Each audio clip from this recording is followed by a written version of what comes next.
Honnêtement, les chefs, ça vous prend pas tant d'instruments de cuisine indispensables, mais une chose est sûre, ça vous prend un bon couteau de chef. Un couteau de chef avec lequel vous serez confortable.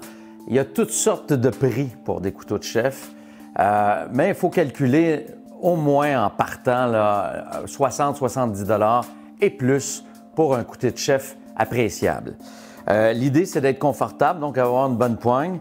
Et cette forme-là n'est pas innocente dans un couteau de chef parce que le couteau glisse sur la planche. Donc, je vais vous montrer comment on utilise convenablement un couteau. Une fois que vous savez comment tailler les choses, vous avez tellement de fun en cuisine.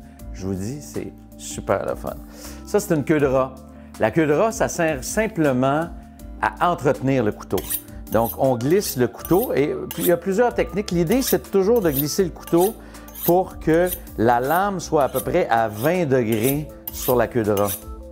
Et ça entretient. Ça, moi, généralement, à chaque fois que je commence à tailler, j'entretiens mon couteau de cette façon-là.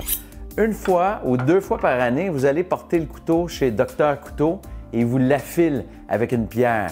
Ça, c'est affiler le couteau. Donc, on va le faire une fois ou deux fois par année pour avoir un couteau bien entretenu. Vous pouvez aussi vous acheter une pierre et le faire vous-même. C'est un peu plus compliqué. Mais je vous invite à aller le porter chez Docteur Couteau qui va s'en occuper. Vous avez sûrement un Docteur Couteau pas loin de chez vous, c'est sûr. Mais ça, c'est important pour y donner un peu de vivacité à chaque fois qu'on l'utilise. Ça va les chefs? Maintenant qu'on sait comment entretenir un couteau, je vais vous montrer comment on le tient. Parce que beaucoup de gens ont peur de se couper. La première des choses, plus un couteau est efficace, moins on se coupe. C'est souvent avec des couteaux pas efficaces qu'on se coupe. La poigne, comme vous le sentez. Honnêtement, il n'y a vraiment pas de technique de base pour la poigne, mais on la sent bien. Et l'idée, c'est que quand on taille, on garde les aliments ici en contact avec notre main et on glisse le couteau en recroquevillant nos doigts. Vous voyez, nos doigts ici sont recroquevillés vers l'intérieur. Nos ongles nous permettent une certaine protection. Et plus on se rapproche des aliments, plus on glisse notre main comme ça. Vous voyez, le couteau, il glisse et on recroqueville tout simplement nos doigts vers l'extérieur. Il y a des gens qui aiment beaucoup aussi, si on veut tailler vraiment finement, c'est d'accoter nos jointures sur le couteau et recroqueviller ici, encore une fois, en tenant les aliments. Et en ayant notre couteau qui s'accote comme ça sur notre jointure en reculant, bien, on ne se coupe pas non plus. Ça, c'est taillé. Haché, on prend nos doigts et on les met sur le dessus du couteau. Comme ça, on protège vraiment nos doigts. C'est clair? Je suis sûr que oui. Comment on taille? Bien, je vais vous montrer brunoise, julienne, haché finement, etc. On va le tailler ensemble, Chloé et moi, avec un poivron. Je trouve que ça démontre bien. Donc, notre fameux poivron, on va le couper d'abord en deux, comme ça. Ensuite, on le coupe en 4. Et ensuite, on vient glisser la lame ici pour enlever ce qui dépasse finalement, pour se retrouver avec vraiment une feuille de poivron d'une certaine façon. Et ça va nous permettre de bien tailler.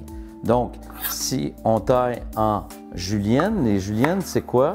C'est des fines tranches, comme un linguini fin à peu près.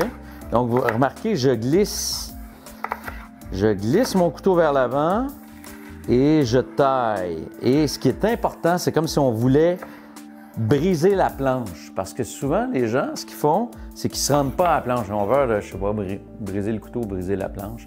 Mais ça ferait du bricolage. On ne veut pas du bricolage, on veut que ça soit bien taillé. Regardez, ça, c'est une julienne. De la julienne, qu'est-ce qu'on fait? On va faire une brunoise. La brunoise, c'est des petits cubes. Alors, on va tailler comme ça. Ça, c'est ce qu'on appelle une brunoise. Quand on nous demande de faire une brunoise dans une recette, c'est ça, c'est des petits cubes comme ça. Et de ça, on peut dire hacher finement. Hacher finement, c'est qu'on vient repasser notre couteau sur le dessus. Et la technique pour hacher, c'est de mettre nos doigts sur le dessus du couteau et de lever comme ça. c'est ce qu'on appelle haché. Regardez, on ramène toujours nos condiments vers l'intérieur et on repasse dessus. Là, ça dépend toujours comment on veut hacher finement, mais dans ce cas-ci, ça donne quelque chose comme ça. Donc, on voit bien ici, là, on a notre julienne, on a notre brunoise et on a haché finement. Je me suis amusé. À vous de jouer.